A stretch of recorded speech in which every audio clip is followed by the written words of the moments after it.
Pocket मार। Sir.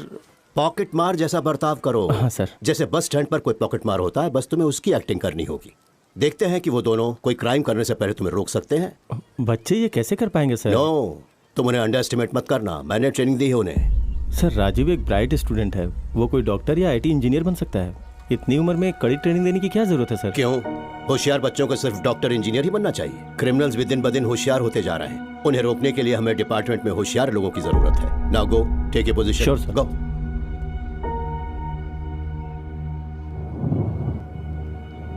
Thanks. ए राजीव, वहाँ क्या कर रहा है? लगता है बारिश होने वाली है। चल। अभी तुम जाओ, कल मिलेंगे, ठीक है? तूने उस लड़की को क्या दिया? अपने से बड़ी लड़की को पटा रहा है। बेचारी, माँ बाप नहीं है उसके, मैं तो सिर्फ हेल्प कर रहा था। लगा रहा है बड़ी। हाय। अंकल आप यहाँ कैसे? हर चीज का कोई कारण होता है। आज मैं तुम दोनों की फोटोग्राफिक मेमोरी टेस्ट शुरू करने वाला हूँ। I give you 10 seconds.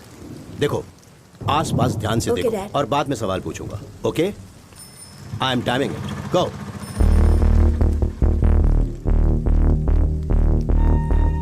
That's it. तुम्हें कुछ सस्पिशियस दिखाई दिया? अब याद करो कि तुमने क्या देखा। चप्पल वाले के हाथ में बड़ी सी सुई थी, एक आदमी बीड़ी पी रहा था, बूढ़ा आदमी छाता लेकर खड़ा था और याद आ गया डैड, ब्लैक जैकेट वाला। सभी लोग रोड की तरफ देखकर बस का इंतजार कर रहे थे, लेकिन वो आदमी उसके आगे खड़े लोगों की पॉकेट्स की तरफ देख रहा था। वो जरूर पॉकेट मार होगा डैड। वंडरफुल। आज तुम्हें चॉकलेट मिलेगी। क्या हुआ शिवा? हाँ अंकल, राजीव ने जो बताया वो मैंने भी देखा, लेकिन उस आदमी का जैकेट एक साइड से 2 इंच झुका हुआ था। मतलब उसकी जेब में शायद कोई भारी चीज हो सकती है, जैसे गन। मैंने गेट के पास पुलिस की बाइक खड़ी देखी थी और उस आदमी का हेयर स्टाइल, उसकी मूछें। पुलिस, वो सिविल ड्रेस में पुलिस वाला है। आपकी फ्रेंड है अंकल, वो भी इस गेम में शामिल है क्या? अनबिलीवेबल सर, कौन है ये लड़का? वो शिवा है, हमारे पड़ोस में ही रहता है, but he is very natural. मैंने मेरे बेटे को जो सालों से सिखाया था, उसने 2 महीनों में सीख लिया। अगर वो पुलिस एकेडमी ज्वाइन करेगा तो मेरे बेटे से भी ऊपर का ओहदा पाएगा। He is very talented. Shiva, इतनी देर क्यों? पापा, प्रकाश अंकल फोटोग्राफिक मेमोरी सिखा रहे थे। Photographic memory? ऊटी में फोटो स्टूडियो खोलेगा क्या? तुम आजकल काफी समय उसके साथ बिताते हो। वो आदमी ठीक नहीं है। प्रकाश अंकल के लिए ऐसा मत बोलिए, वो बड़े पुलिस ऑफिसर थे, हमें ट्रेनिंग दे रहे हैं। खींच के एक दूंगा। पागल जैसी बात करता है, बड़ा पुलिस वाला है। पता है, जिस तरह वो दिव्यांग है, तुम्हें भी कुर्सी पकड़ के बैठना पड़ेगा। उसके घर के पास जाना भी मत। सुनो मेरी बात, आज के बाद उसका नाम भी मत लेना, नहीं तो मैं तुम्हारी पढ़ाई बंद करवा के दुकान पर काम पे लगा दूंगा।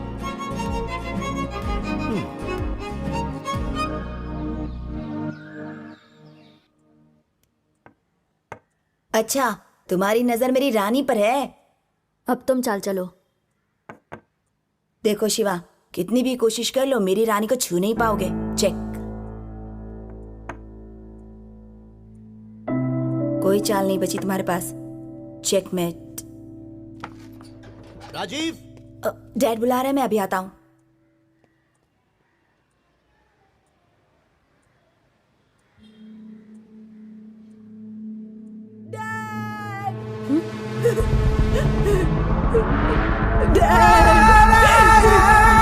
शिवा देखो ना, किसी ने डैड को चाकू मारा और भाग गया।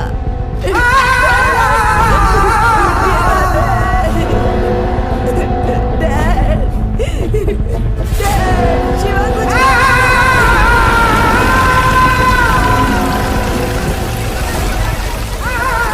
देखिए देखिए, शांत रहिए, शांत रहिए आप लोग, प्लीज शांत हो जाइए, प्लीज शांत हो जाइए, शांत हो जाइए, शांत हो जाइए, प्लीज प्लीज बात को समझिए, प्लीज आप शांत हो जाइए। Sir sir sir sir sir, आवाज बंद करो, चुपचाप बैठो, बैठो चुपचाप। बच्चे, तुम कौन हो? तुम उनके घर पर क्या कर रहे थे? सर, मैं पड़ोस में रहता हूँ। मैं और राजीव चेस खेल रहे थे। मैं हमेशा उनके यहाँ जाता हूँ। हमेशा जाते हो? किस लिए? प्रकाश अंकल हम दोनों को पुलिस की ट्रेनिंग देते थे। पुलिस की ट्रेनिंग? क्या बोल रहे हो? थोड़ा डिटेल में कहो। सर, आपने उन लोगों को भागने दिया। आपके पास कोई सबूत नहीं है और हमसे ऐसे पूछ रहे जैसे हम मुजरिम हैं। जबान खींच लूंगा तुम्हारी। मुझसे जबान चलाते हो? लॉकअप में डाल दूंगा। आप नहीं कर सकते सर। नाबालिग को पुलिस स्टेशन लाना भी कानून के खिलाफ है। और जबान चलती तुम्हारी ना? अपने आप को क्या समझते हो? Sir sir sir sir sir, इसे कुछ भी नहीं मालूम सर, इसे जाने दीजिए। ये मुझे कानून का पाठ पढ़ा रहा था, पुलिस ट्रेनिंग के बारे में बोल रहा था। क्या कहना चाहता? हम बेकार का काम कर रहे हैं यहाँ। सर, ये सच बोल रहा है सर। हमें वारदात की जगह ले चलिए सर। हम तहकीकात में आपकी मदद कर सकते हैं। बेशर्मी की भी कोई हद होती है सर। ये मैथ सीखने के लिए उनके घर जाता था क्योंकि ये सब्जेक्ट मुझे नहीं आती है, इसीलिए ये मेरे मना करने के बावजूद वहां जाता था। साहब मेरा रिकॉर्ड एकदम क्लीन है साहब। हम उनके पड़ोस में ही रहते हैं, बाकी उनके बारे में हमें कुछ भी नहीं पता। गाड़ी जाते हुए देखी थी। तू अभी बिल्कुल चुप रहे। साहब मैं अपने बेटे को हमारे हाथ में नहीं देख सकता साहब, इसे छोड़ दीजिए साहब। किशोर भाई तुम्हें कुछ समझाओ ना। सर ये कभी किसी लफड़े में नहीं पड़ता, हमेशा अपने काम से काम रखता है। ये कोई मामूली मर्डर केस नहीं है, highly sensitive police murder case है। डिपार्टमेंट की इज्जत दांव पे लगी है। हमें ऊपर से ऑर्डर्स हैं कि जल्द से जल्द खूनी को अरेस्ट करें। जिस कार में भागे थे वो कार रास्ते में बिजली के खंभे से टकराई, फिर वो उसे छोड़कर भाग गए। सिर्फ इन दोनों ने ही उन्हें देखा है। मैंने इलाके के सारे गुंडों को राउंड अप किया है, इन्हें उनकी शिनाख्त करनी है। राकेश जी सर। उनका एड्रेस और फोन नंबर मिला क्या? मिल गया सर। देखिए मेरी बात सुनिए, जब भी मुझे इसकी जरूरत पड़ेगी आपको लेकर आना होगा। जाइए। पापा पर राजीव, पापा राजीव, चल यहाँ से, चल। राजीव को भी साथ में लेके रुको ना, रुको तो। अरे तुमने जिंदगी में कभी कोई रिस्क नहीं उठाया, लेकिन अब इतने बड़े केस में फंस गए हो तुम। इस इंस्पेक्टर का दिमाग खराब है। इस केस की वजह से बहुत बड़ा लफड़ा होने वाला है। तुम्हें अभी भी आजाद बाहर घूम रहा है। भाई मेरी बात मानो, लड़का अभी भी नाबालिग है। उन्होंने FIR भी दर्ज नहीं की है। सोचने में वक्त बर्बाद मत करो, शहर छोड़कर चले जाओ। हाँ आ रहा हूँ। चल गाड़ी में बैठ, जल्दी निकलना होगा पापा हमें। मेरी बात सुनिए, सबूत इकट्ठा नहीं किया और 6 घंटे में मुझे उनको नहीं पकड़ा तो मुश्किल बढ़ जाएगी। मुझे बस 10 मिनट के लिए वहाँ जाने दीजिए, मैं पता कर लूंगा कि अंकल को किसने मारा। क्या बात कर रहा है तू? पागल हो गया है क्या? अगर तुझे भी मार दिया होता तो कितनी बार समझाया कि उनके घर मत जाया कर, फिर भी नहीं माना। देख शिवा, मैं सिर्फ तेरे लिए जिंदा हूँ। क्या तू भूल गया बेटा कि तेरी माँ के साथ क्या हुआ था? वो गई थी किसी का झगड़ा सुलझाने, लेकिन जिंदा वापस नहीं आई। झगड़ा तो सुलझ गया था, लेकिन हमारा परिवार रास्ते पर आ गया था। उनसे छुटकारा पाने के लिए ही हम लोग वहाँ से यहाँ पर आ गए थे। अब हम लोग फिर से उसी हालत में फंस गए। अब मैं तुझे कैसे समझाऊं? मेरी कुछ समझ में ही नहीं आ रहा है। बस 10 मिनट के लिए मुझे जाने दीजिए। अब तू अगर कुछ भी बोला ना तो मैं पहाड़ी से कूदकर जान दे दूंगा। पापा पापा सुनिए, पापा पापा पापा मैं आपकी हर बात मानूंगा। पापा प्लीज रुक जाइए, आप जो कहेंगे मैं वो करूंगा, प्लीज पापा।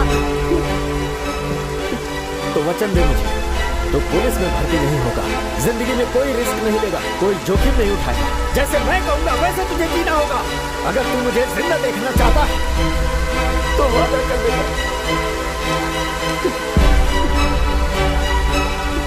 वादा करता हूँ।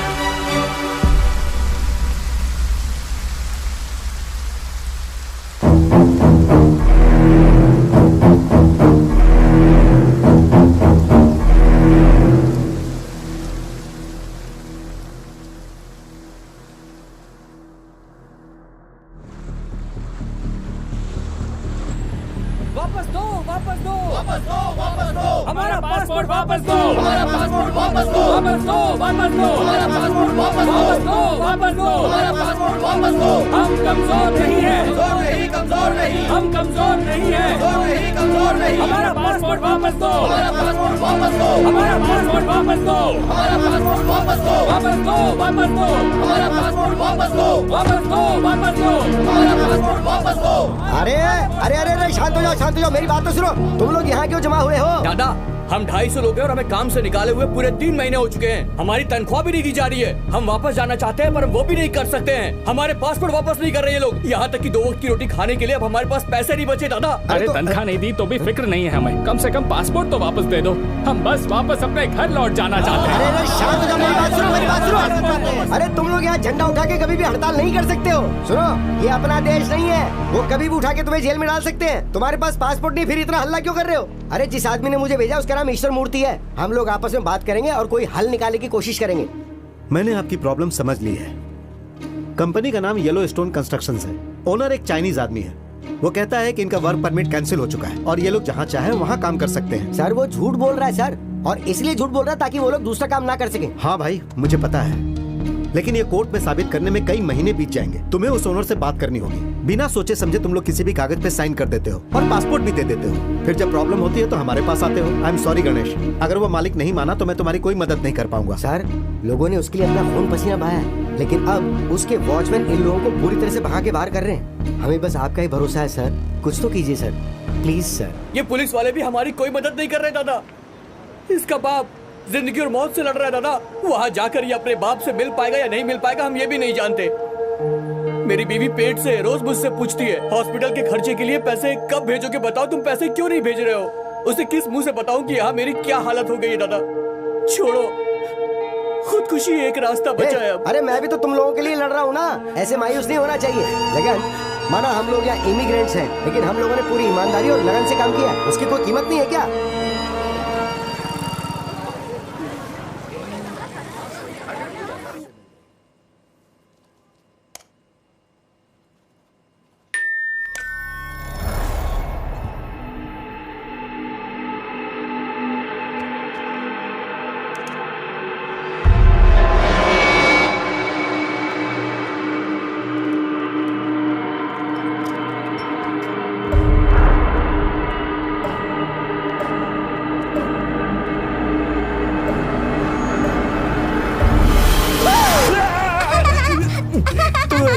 शैतान कहीं की। ये बता, इतने सारे सीसीटीवी कैमरा के होते हुए तू बच कैसे जाती है? वो मेरा सीक्रेट है, लेकिन आप डर गए ना?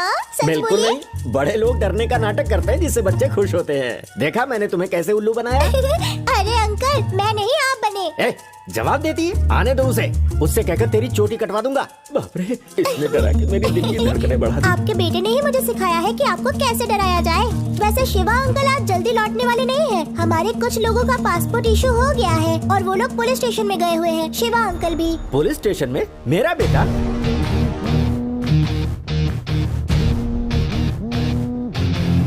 हेलो शिवा, कहाँ हो तुम? दिवाली आ रही है पापा, मिठाइयों की बड़ी ऑर्डर मिली है तो होलसेल में दूध खरीदने के लिए आया था। क्या हुआ? दूध लेने गया है। मुझे इस छोटी शैतान ने बताया कि पुलिस स्टेशन में कोई प्रॉब्लम हुई है और तू वहाँ पर गया हुआ है। मुझे तो विश्वास ही नहीं हुआ। Police station? मैं कभी वहाँ जा सकता हूँ पापा? कितना रिस्की होता है। सॉरी बेटा, सॉरी, मैंने तुम्हें फोन करके डिस्टर्ब कर दिया। अच्छा सुनो, इस साल की स्पेशल मिठाई क्या बनानी है? हलवा पापा। बहुत अच्छा। सुना तुमने? मिठाई के लिए दूध लेने गया है। मेरे संस्कार हैं, मेरा बेटा है, वो कभी भी जिंदगी में कोई रिस्क उठा ही नहीं सकता।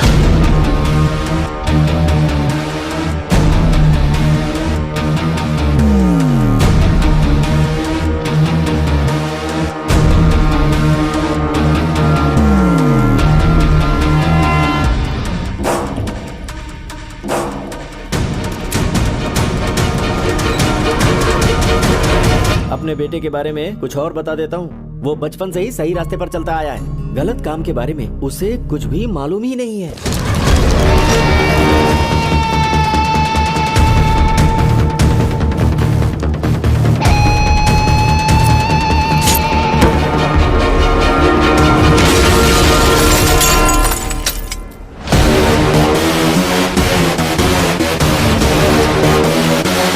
वो कभी भी किसी से झगड़ा नहीं करता। इसमें कितना रिस्क है मुझसे ज्यादा वो जानता है।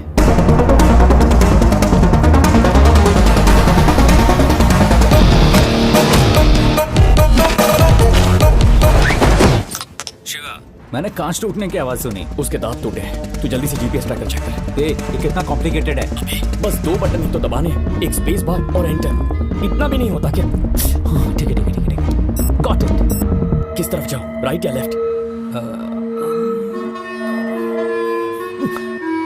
राइट।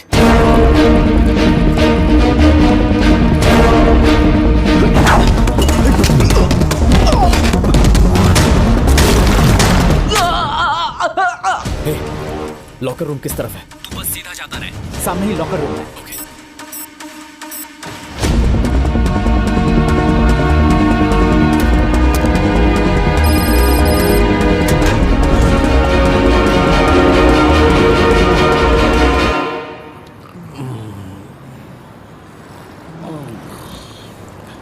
जगन, क्या हुआ? मुझे भूख लगी है यार। क्या करूं? तो मैंने कौन सी बिरयानी खाई है? देख नहीं रहा, तब से यहाँ पे पड़ा हुआ हूँ।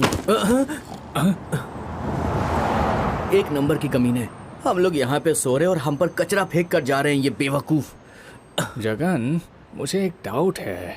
अब क्या है? तुझे याद है बाढ़ में फंसे लोगों को उन्होंने कैसे राशन पहुंचाया था, पता है ना तुझे? हाँ। वैसे ही शायद कोई हम पर तरस खाकर खाने की चीज तो फेंक कर नहीं गया होगा। हाँ?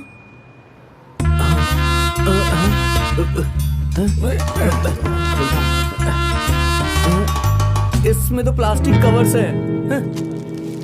सोचा था खाना मिलेगा। हमारे पासपोर्ट है, ये देख।